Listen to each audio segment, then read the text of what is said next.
vou contar essa historinha pra vocês, pra gente trabalhar em cima dela. Tinha um moço que ele era cego de nascença. Aí, ele morava em Paris. E todas as manhãs ele ia até a Champs-Élysées, que é uma praça que tem lá, tal, perto da Torre Eiffel. E ele segurava uma plaquinha, e na plaquinha estava escrito: me ajude, não posso ver, não tenho como trabalhar. E ele ficava ali, ele sentava, colocava um chapeuzinho no chão, e as pessoas passavam e iam colocando uma moedinha ali e tal. Às vezes ele ficava o dia inteiro lá e ninguém dava nenhuma moeda, às vezes recebia uma moedinha ou outra tal. Até que um dia ele estava ali e alguém chegou, pegou a placa, rabiscou a placa, né?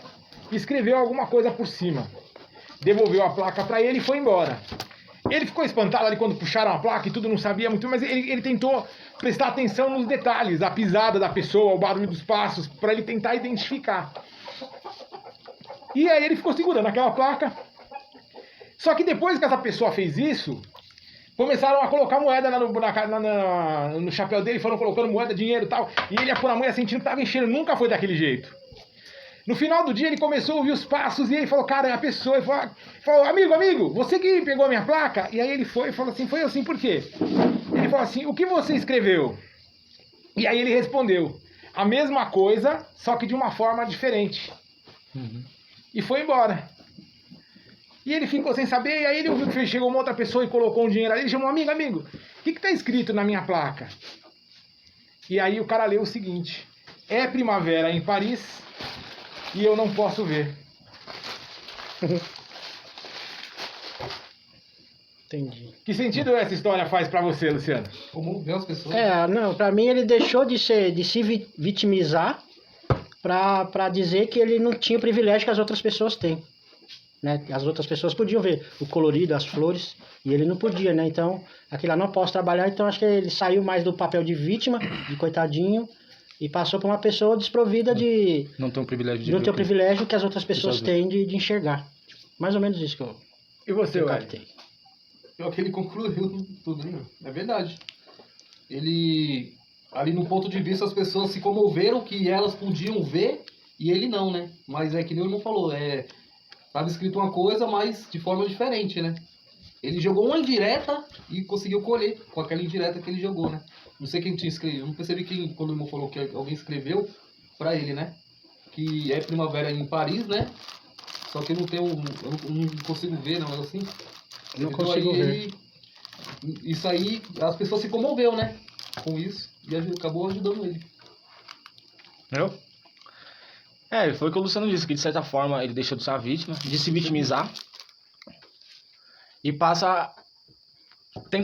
pessoa tenta passar para as outras pessoas que ele não consegue ver algo tão bonito, algo tão que é provido de Deus. Então, é isso que eu concluí, pastor, que ele não, como diz o Luciano, que ele não tem o privilégio de ver uma coisa tão bonita que os outros veem.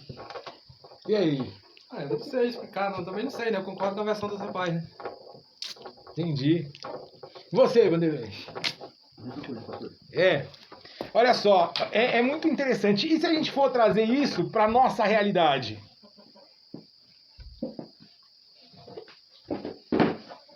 É punk. Porque de certa forma a gente foi meio que cego em algum ponto da nossa vida. Não visualmente, mas a gente foi cego, como posso dizer. Que a gente tem o privilégio de enxergar e ele Não aproveitou essa oportunidade. não aproveita, né? Não aproveita a oportunidade, isso mesmo. De fazer diferente, né? Eu tenho até uma visão, pastor. Fala aí. Não sei se eu estou certo também. Só fala um pouquinho mais alto como você está dizendo. Então, o que eu acho é o seguinte. Isso é bíblico também, né, pastor? Que a gente não sabe pedir. A gente não sabe pedir ajuda, a gente não sabe... E aí chega uma pessoa com uma visão, conseguiu ver como ele foi pequeno na hora de pedir ajuda. Ele não soube nem... Ele não soube pedir ajuda. Não soube demonstrar a forma que ele queria. Ele queria ajuda, só que ele expressou do jeito dele, só que ele não teve sabedoria. Aí chegou uma pessoa que teve um insight, assim, esse cara não vai conseguir recolher o que ele precisa. E ela colocou as mesmas palavras, só que com palavras sábias. Então, a gente não sabe pedir. É isso que eu penso. E aí ela conseguiu fazer o pedido por ele. Entendeu? Então eu penso isso, que ele não soube fazer, ele não soube pedir. E teve uma outra pessoa que deu um suporte para ele. teve misericórdia dele, teve compaixão Sim. por ele e conseguiu amor por abençoar ele. ele. Ele não soube pedir, pediu mal. E teve uma pessoa que teve sabedoria e soube pedir bem. Sabe, o que me chama a atenção nessa história? É uma história que eu amo. Na verdade, é um texto de um publicitário e que chama Primavera em Paris. Eu acho que todo mundo já assistiu algum filme, ouviu alguma matéria no jornal da Champs-Élysées, aquela praça linda, maravilhosa, tal. Tem aquele arco lá? Foi aonde, nas proximidades ali, no entorno, que o Santos Dumont, ele Sobreviveu. voou com 14 bis e tal. E então esse moço ele ia todos os dias ali, mas ele não conseguia enxergar tudo aquilo. E olha só, esse bloqueio de visão que ele tinha não só impedia ele de ver o belo, de olhar outras perspectivas, de apreciar aquele momento, mas como limitava ele, porque ele nem sabia daquilo. Ele sabia que ele tinha um problema, mas ele não sabia a dimensão daquilo, o desdobrar daquilo. E é interessante porque ele exigia a empatia das pessoas. Ó, tenha compaixão de mim, eu sou cego. Sabe? Mas e aí que você é cego? Todo mundo tá vendo. Não é? A gente tá vendo, se eu puder ajudar, eu ajudo, mas chega uma hora que você tá passando, tem um cego ali, tem um outro paralítico ali, tem um outro que não tem nada, mas também não tem o dinheiro. Então se eu for ajudar todo mundo, eu vou ficar sem nada também. As pessoas não se importam com o seu problema. Mas quando aquele cara pegou e ele colocou, olha, é primavera em Paris e eu não posso ver. As pessoas olhavam Paris, elas viam a beleza de Paris e aí aquilo começava a fazer sentido para elas. Caramba, eu tô trabalhando, tô na correria, mas entre ir pro trabalho e voltar, a pressão que eu tive hoje, eu consigo admirar essa beleza e esse cara não consegue. Ele passa o dia inteiro aqui e ele não consegue admirar isso. Sabe? E aí as pessoas começaram a ter empatia. O que é empatia? Empatia, na verdade, é eu começar a olhar o mundo com o olhar do outro. E eu acho que a hora que o rapaz falou para ele assim, olha, o que está escrito aqui é que é primavera em Paris, eu não posso ver. Ele começou a imaginar, caramba, como que será essa primavera? Como que será as flores, sabe? Eu posso não sentir, mas talvez ele chegava ali tão preocupado, ele não conseguia nem sentir o cheiro das flores. Ele tinha a percepção para saber quem estava passando, identificar quem era, mas ele não conseguia notar através do tato, do cheiro, das possibilidades que ele tinha, a beleza da situação. Quando a gente vive uma situação dramática e quando a gente chega num ponto da dependência que a gente não consegue mais ter o controle, a gente entra no caos. E a partir do caos eu não consigo enxergar mais nada. Não é? O que eu preciso? Eu preciso que alguém enxergue por mim nessa hora. Alguém que esteja fora do olho do furacão consiga olhar a partir de uma outra perspectiva. E isso vai fazer com que os meus valores também comecem a ser mudados. Sabe? E eu acho que...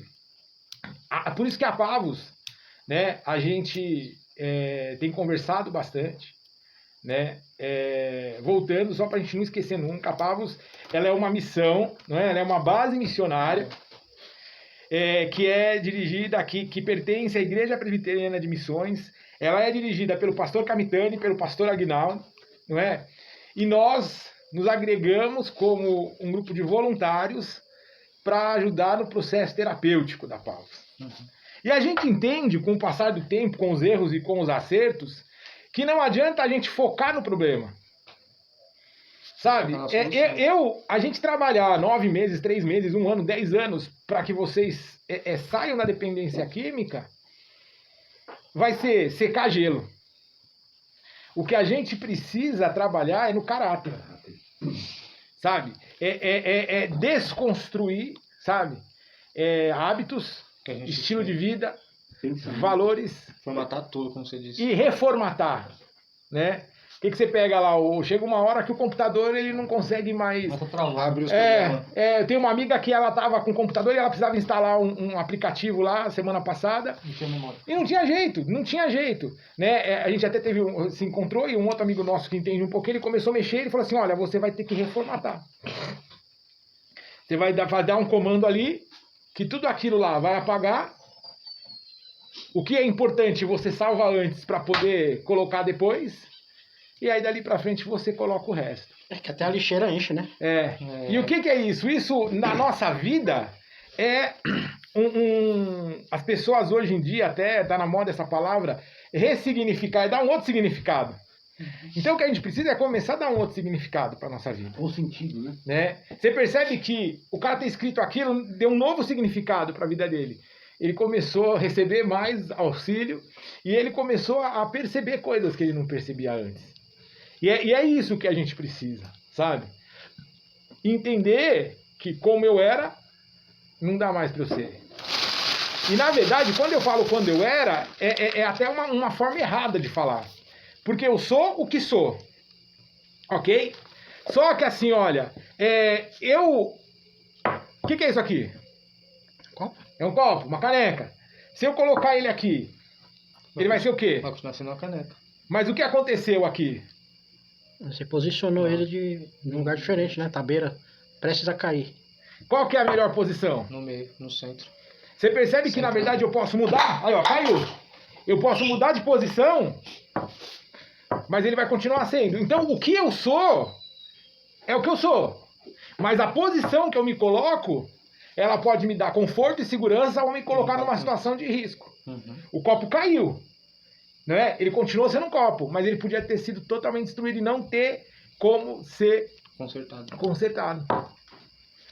Então, na verdade, é isso. Não é, eu estou passando por uma fase. Não, não. Você está numa posição que você se colocou e que você se coloca em vulnerabilidade, em risco. Não é? Entendeu? Então, o que a gente precisa entender é quem eu sou realmente. E isso é um exercício que a gente vai começar a pensar. E eu queria até deixar como lição de casa. Todo mundo, você escreve e tal, né? Escreve, algumas coisas eu escrevo. O que eu queria é que vocês escrevessem, colocassem no papel quem eu sou. Sabe, tenta colocar as qualidades, os defeitos, tal. Quem eu sou? Isso, na verdade, vai ser um documento só seu e do terapeuta seu que a gente vai trabalhar. Porque a partir da gente conseguir ter uma definição de quem a gente é, se eu não sei quem eu sou, e é muito difícil. Quem Mas você é? Como é que eu vou começar, né? Como é que eu vou começar a fazer isso? Como é que eu vou pôr no papel quem eu sou? Como? Eu vou dar uma sugestão, pode? Claro.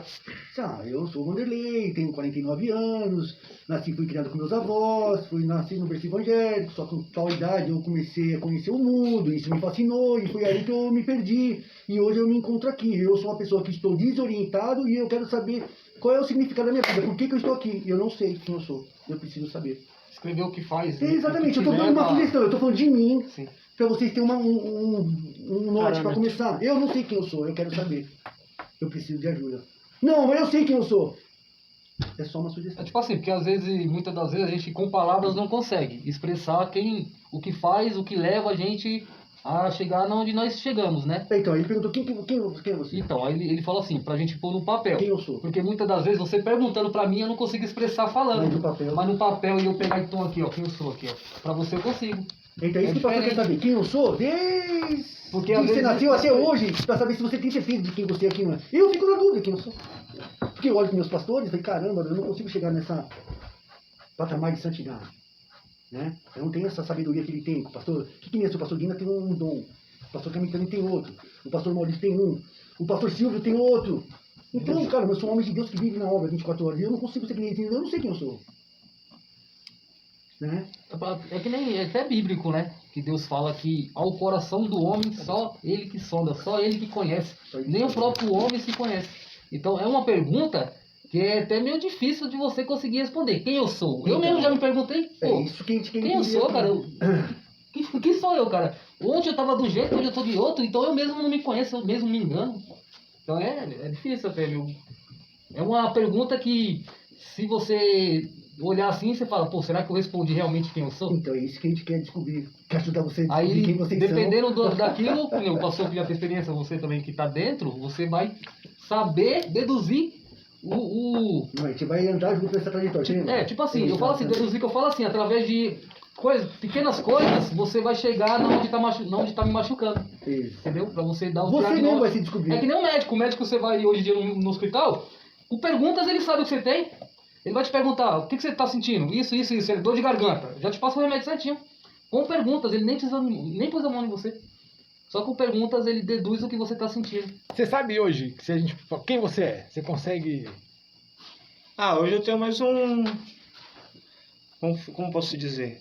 Posso falar mais quem eu sou, pastor. Porque até um tempo atrás, antes de eu chegar aqui, eu não sabia. Cara, até mesmo você me perguntou uma vez, antes de vir pra cá, perguntou o que eu queria, o que eu tinha vontade de ser. Eu nunca não tinha missão nenhuma. Hoje eu sou uma pessoa, tipo assim, eu quero ter minha família, pastor. Eu sou uma pessoa que tem meus defeitos, sim. Às vezes sou meio sistemático, meio explosivo, mas isso é coisa que tem que ser tratada. Mas em relação à pessoa que eu tô me tornando, pastor, eu tô me tornando uma pessoa mais pacífica, coisa que eu não era. Mais paciente. Um pai mais, como posso dizer, com mais paciência, porque até aquela hora ela começava a chorar, eu já começava a... Por que você acha que você é explosivo? Eu achava que eu era explosivo pro pastor quando eu estava no momento da abstinência, mas percebi que isso não é. Não tanto quanto antes, mas de certa forma não é que eu sou tão explosivo, eu sou meio dramático, vamos se dizer. Vamos dizer que eu sou meio dramático, mas isso é coisa que é questão de tempo para trabalhar, pastor. Mas quando você é explosivo, assim, só pra gente entender, quando você explode, você tem aquele surto, e aí depois acabou, tá resolvido, ou aquilo continua incomodando seu coração? Não, tipo assim, depende da situação, porque que nem antes, quando eu explodia, eu saía quebrando tudo. Hoje não, hoje eu explodo, falo o que eu tenho que falar e fico no meu quieto, fico no canto do meu Mas quieto. você fica quieto remoendo aquilo, ou você fica quieto e aquilo resolveu? Não, com você? fico remoendo por um breve momento, por um breve período, que coisa de minutos. Aí depois de um tempo, vou, converso com a minha mãe, converso com a minha mulher. E aí, tipo, até mesmo em relação com a Laísa, a gente teve uma discussão até que eu falei pra você no carro antes, quando eu tava indo pra cá, que ela veio discutir em relação ao negócio da Luana. Eu fiquei puto, falei, eu ia te falar um negócio, mas simplesmente você não me dá a oportunidade de falar, tudo você quer brigar. Aí foi que eu explodi, falei, caramba, você não larga o celular, mano, pô, me dá atenção pra eu poder falar um negócio pra você. Eu precisava falar isso pra você, porque é um negócio sério, porque querendo ou não, eu tô com ela, mas é um negócio referente ao meu outro filho. Ela que não sei o que, fiquei explodindo. Eu falei, tá bom, você tá certo. Eu fui fiquei no meu canto. Aí deu 15 minutos, eu falei, quer conversar? Aí foi que a gente conversou de boa, mas não que nem antes. Antes era impossível, pastor. Antes a minha explosão era o extremo. Hoje em dia, tipo assim, da explosão, às vezes falo o que eu tenho que falar no momento, mas com mais sabedoria. Essas explosões, elas são ligadas ao consumo maior ou menor de drogas? Você lembra disso? Quando não tinha falta, pastor. Quando faltava, eu explodia de tal maneira que... Abstinência. Só você usando pra parar. e também quando no momento da droga também, né? Quando tava com a substância no organismo, eu também... Euforia. Só que eu falava, Nossa. explodia totalmente e saía de casa. Voltava daqui 2, 3 dias. Eu não queria saber quem fosse atrás. Até quando a brisa da droga passasse, aí eu ia tentar resolver. Mas eu já tinha cagado tudo já. Aí esse era o problema. Mas hoje em dia é que nem dou minha explosão, mas é questão de minutos. Põe aquilo na cabeça, fico no meu querendo. Por um breve momento eu fico remoendo.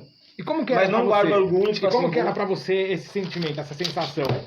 Tipo, putz, fiz tudo isso, agora voltei, como que eu vou arrumar? Exatamente. Depois Porque limpar cocô é difícil, até o nosso mesmo, né, cara? exatamente. Verdade. Mas hoje em dia, que nem eu falo, hoje em dia, pastor, tudo que eu faço, eu tento fazer com mais sabedoria e com mais mansidão. Porque da forma que eu sei que não era totalmente eu. Era, querendo ou não, era a abstinência, a droga agindo no meu corpo. E ao que você acha que deve essa mudança? Graças a Deus, a falta da droga foi que me mudou. Porque falar pra você, pastor, que se eu tivesse continuado nessa vida, não sei qual seria o transtorno, o problema que eu podia ocasionar maior. Porque que nem quando eu já quebrei televisão de casa, fui discussão besta com a minha mãe uma vez, tava sem usar mais de uma semana, na abstinência ela veio falar um negócio pra mim, que eu me ofendi, fui, dei um murro na televisão e estourei a televisão. Então hoje são coisas que eu paro pra pensar, que querendo ou não, são esforços do suor dos outros que eu estraguei. Mas hoje em dia eu tento lidar com mais sabedoria em relação a essas coisas. Você acha que você estragou, por exemplo, no caso da televisão, você acha que o que você acha que mais estragou? Bem material ou relacionamento? O relacionamento. E Sem como que é dúvidas. isso pra você hoje? Que nem eu falei, pastor, pra mim o fato, quando eu cheguei aqui, pastor, 2 dias antes de eu falar que eu ia vir pra cá pra minha mãe, eu não tava conversando com ela. Ela não queria nem olhar na minha cara. Como eu falei pro Vanderlei uma vez, ela chegou a falar que tinha ódio, mas que nem ódio é uma palavra forte. Mas ela, de certa forma, ela não queria olhar na cara do próprio filho. Ela não queria eu lá, não queria ouvir minha voz, é o que ela falava. E o fato de eu ter tomado a decisão de vir pra cá, tipo assim, meio que tá reatando o laço novamente. Tá reatando o O laço. que que você olha por essa janela? Se fosse de dentro pra fora, eu viria a minha vida daqui pra frente. E o que Que é o você mundo enxerga? todo. Daqui pra fora, eu enxergo o meu sonho, pastor. O sonho que eu não tinha, que eu, na verdade que eu achava que eu não tinha, que eu tenho. E quando você olha pra dentro da janela? Eu vejo a vida que eu levava. A gente precisa abrir essa porta Porta. aqui, né? Mas já tá meio caminho, já tá abrindo já, pastor, se Deus quiser. Entendi. E aí, Luciano? É, eu aprendo um pouco. Cada dia eu aprendo um pouco mais comigo, né? E como eu falei, tá vindo à tona algumas coisas do meu passado e às vezes eu procuro entender, né? Eu ficava, como eu posso dizer, eu achava que isso era, deixa eu ver uma palavra. Eu achava que era o vício que eu ia controlar, eu parava a hora que eu queria, mas não é bem assim. Então eu tô tentando reviver ou resgatar na minha memória até diálogos que eu tinha com as pessoas antes e depois que eu bebia. E eu tô começando a perceber que eu agia de maneira errada, tanto em não falar nada, mesmo quando eu falava, porque eu só tinha coragem de falar quando eu bebia. Então eu não falar nada me consumia. E quando eu bebia para falar, eu já estava errado, mesmo que eu tivesse razão, eu estava errado porque eu tinha bebido. Aí eu extrapolava.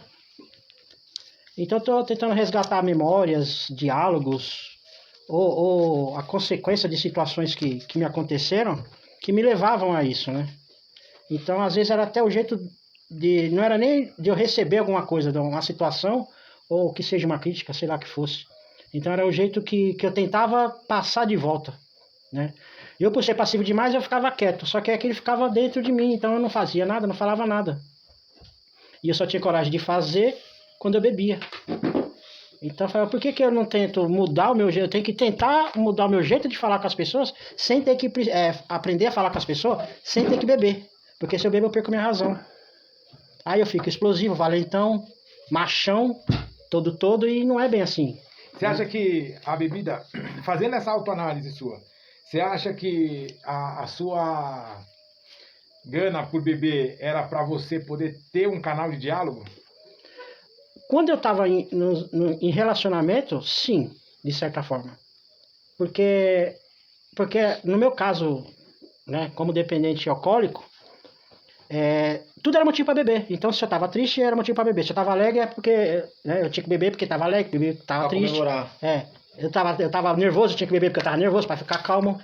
Então, era um remédio para todas as situações. Eu posso perguntar uma coisa? Pode. Só pra gente poder entender. Você nunca me falou da sua mãe. Como que era esse relacionamento? Não tenho. A minha mãe me odeia de paixão. Ela amarrava meu pé quando eu era criança, do meu irmão também.